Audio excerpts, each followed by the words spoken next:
As easy as hanging up a bird feeder. Master potter Bill Van Gilder will show you how to fashion one of these fantastic feeders out of stoneware clay. Right now on DIY's Throwing Clay.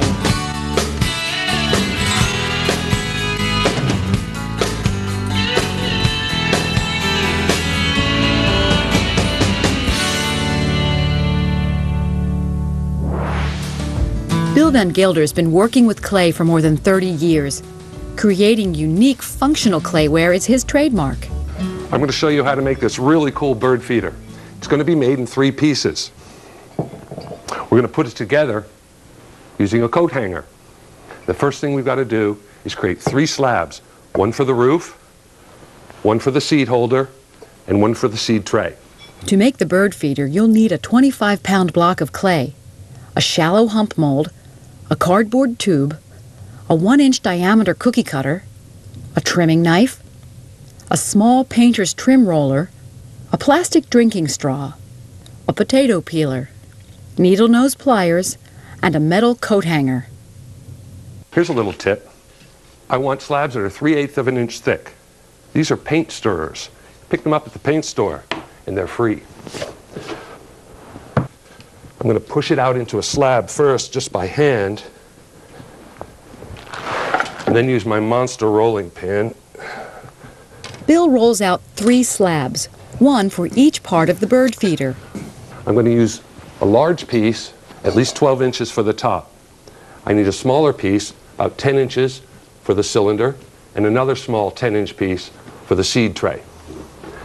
The next step is to get these pieces onto the molds. Now, I've made these bisque-fired molds. If you don't have these molds, you could certainly use something like an old wooden bowl. Just it's not as absorbent as this bisque-fired mold. So you have to compensate for that and let the clay dry for a longer period of time on a mold like this. Bill's put instructions on how to throw the bisque mold he's using for this project on DIYnetwork.com. Now we've got to form this clay to the mold. I'm going to use these little old paint roller trimmers. It does a really good job. The soft nap is very flexible on the clay. It's hard to know where the rim is of the mold at this point because it's covered with clay. So I'm going to remove parts of that. Now, I've caused a little dent with my fingertip as I was working it, but you can just fill it full of clay and compress it again. Gone. Now, this slab is pretty tight on the mold, but I don't know where the edge is yet. So here's a little tip. Take a cheese cutter, and I'm taking the roller part off, which leaves me with a slingshot of wire. That we can use to trim away the excess clay and get tight right up to the rim mold. With the roller, Bill softens the edge and presses it tight to the mold. Now he's ready to make the bottom of the feeder using a shallower bisque mold. We want to tighten this clay as close to the mold as we can. I'm only going to need an 8-inch circle here, so let me show you how I do that. I'm going to cut away the excess clay from the mold.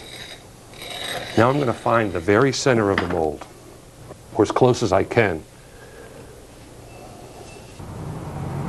And there's the center of the slab of clay. I'm going to move out here 4 inches and make a mark. Use my knife, and this takes a little bit of care. I'm going to hold my arm tightly against my body so I steady the knife as it cuts. Push it all the way through to the mold.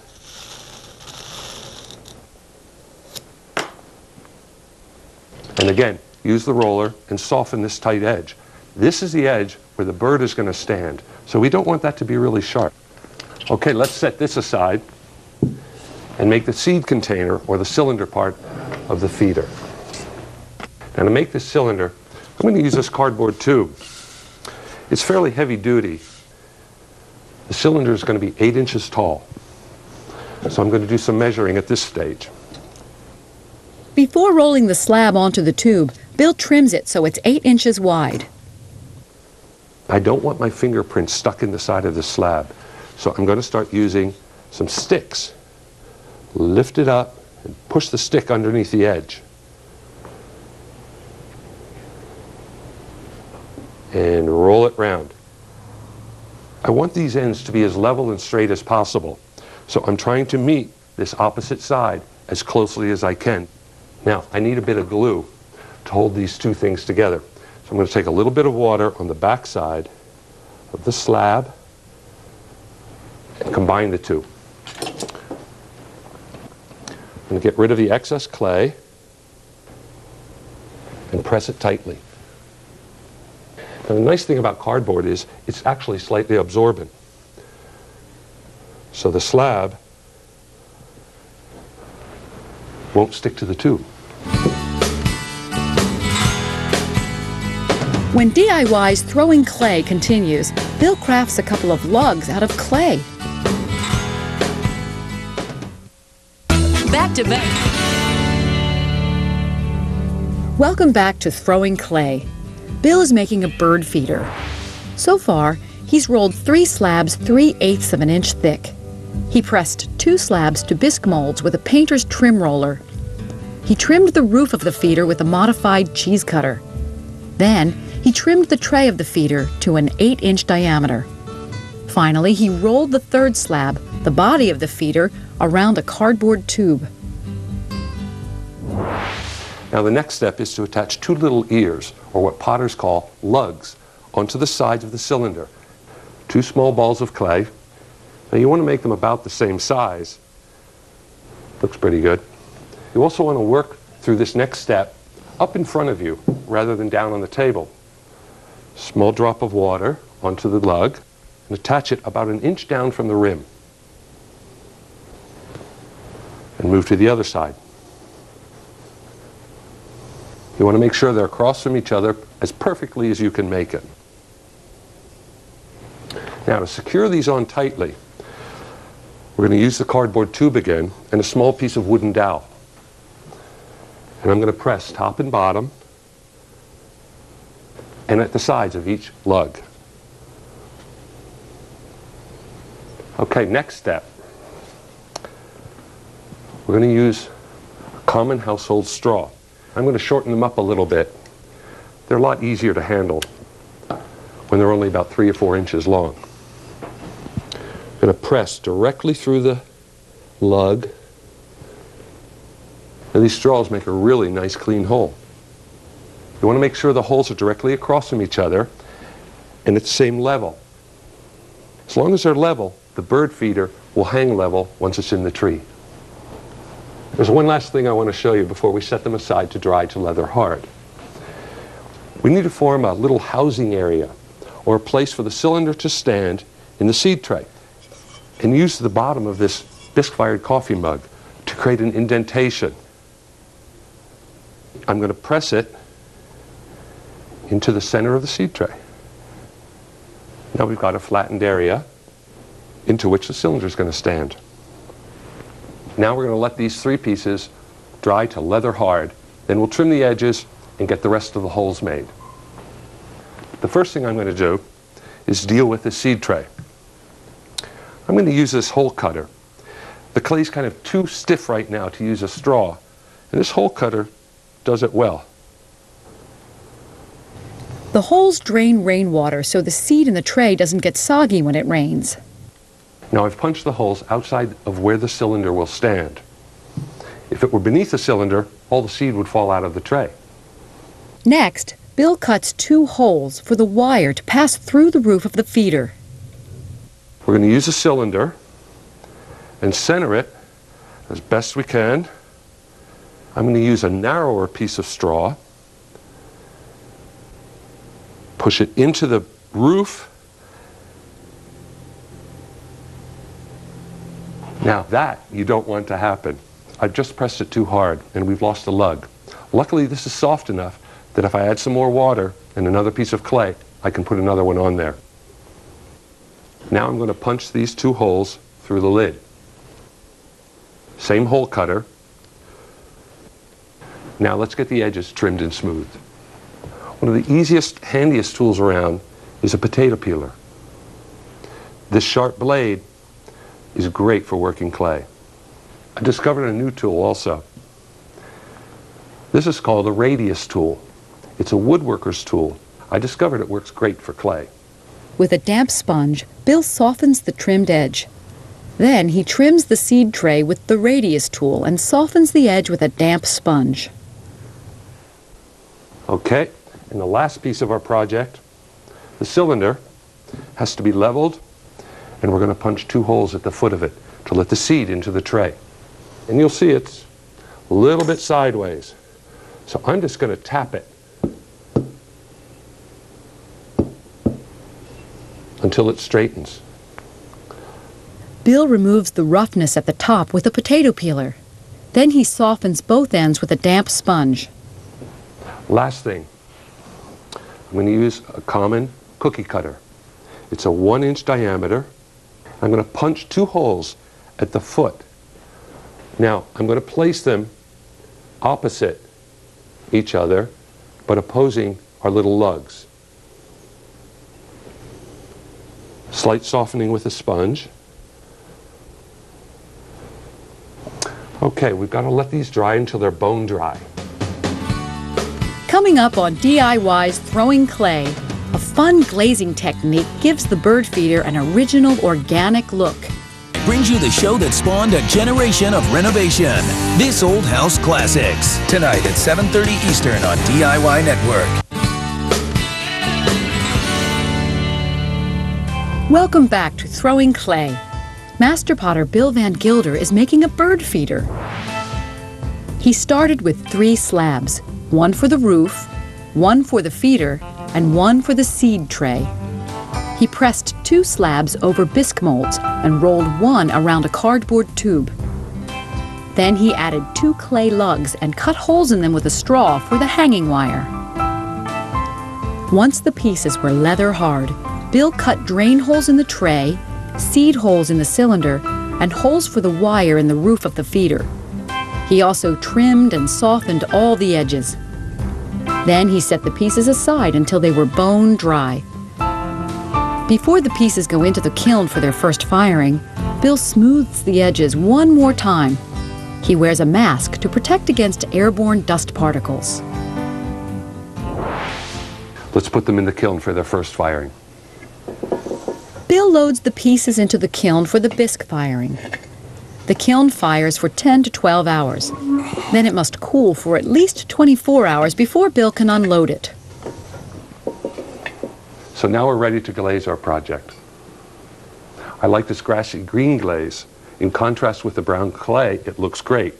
You don't have to use as much glaze as I did on this piece, but you'll have to use some, and let me show you why. We're going to fuse these 2 pieces together using glaze inside the tray and on the foot of the cylinder. Now we are going to have to wax just a little bit. The first area I'm going to wax is about the birds, really. I want a rough clay edge to my tray so their little feet have something to hang on to.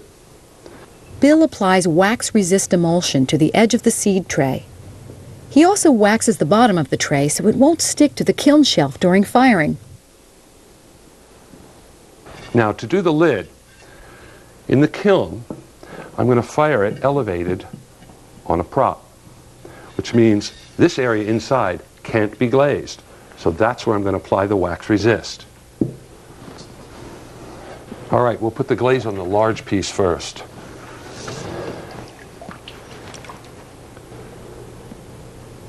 Touch up any little finger marks with some dabs of glaze and make sure the holes are clear. That looks good. I want glaze just on the inside of the tray.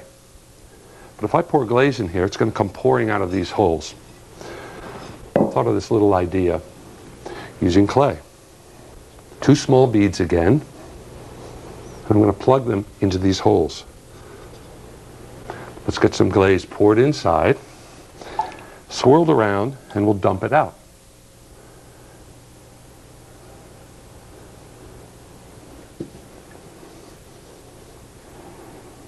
No glaze on the back side. It saves a lot of time cleaning up, I'll tell you. Bill fettles the tray. When the glaze is dry, he'll remove the clay plugs. Okay, this is where you can get a little creative.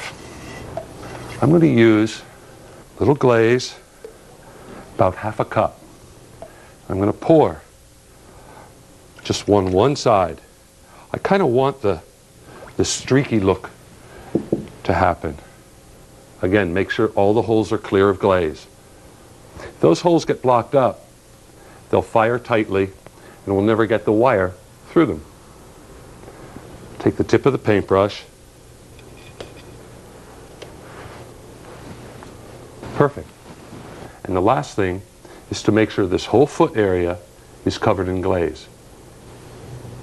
Bill puts part of the bird feeder together before loading it into the kiln for the high temperature firing. I'm going to assemble these two pieces. They'll melt and fuse together and become one. But the lid I'm going to fire on a prop. And this is about economics. It means I can get more other pieces of pottery in and around my project piece when I'm packing the kiln. Next on DIY's Throwing Clay, a trip to a Pennsylvania kiln manufacturer sheds light on kiln maintenance. Welcome back to Throwing Clay. In Pennsylvania, L&L Kilns manufactures, distributes, and repairs kilns of all shapes and sizes. The best way to keep your kiln working well for a lifetime is to perform routine maintenance. Steve Lewicki gives a few helpful hints on how to do just that. Quite simple.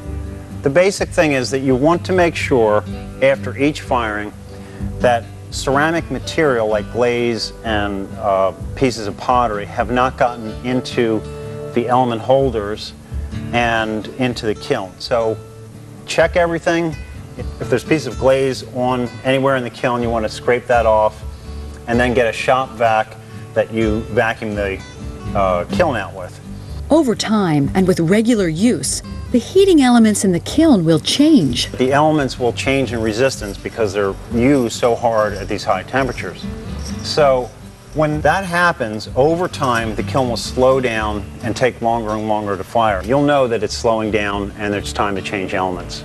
And so one way to check that is to check the ohms of the elements, which in many kilns can be very simple to do.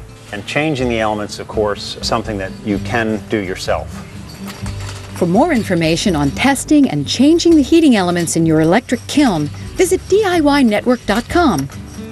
If something major goes wrong, like for instance the computer goes bad or a contactor goes bad, something like that, for many kiln designs, the components that are most subject to failure are in a piece of the control panel that can come off the kiln and be sent back to a distributor or a manufacturer for repair.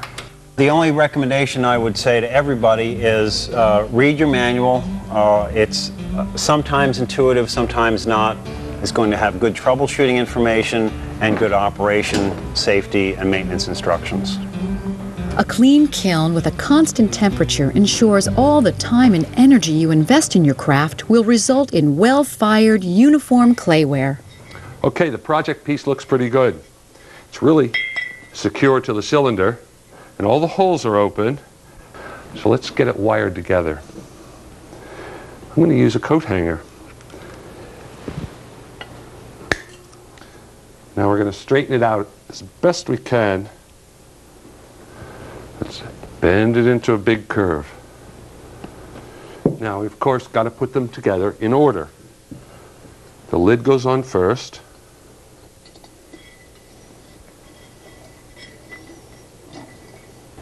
Okay, next thing I want to do is check them for length.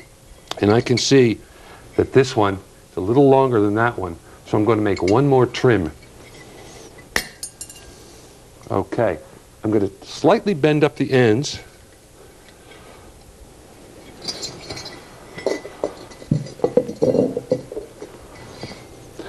Let's go outside and get it loaded full of seed.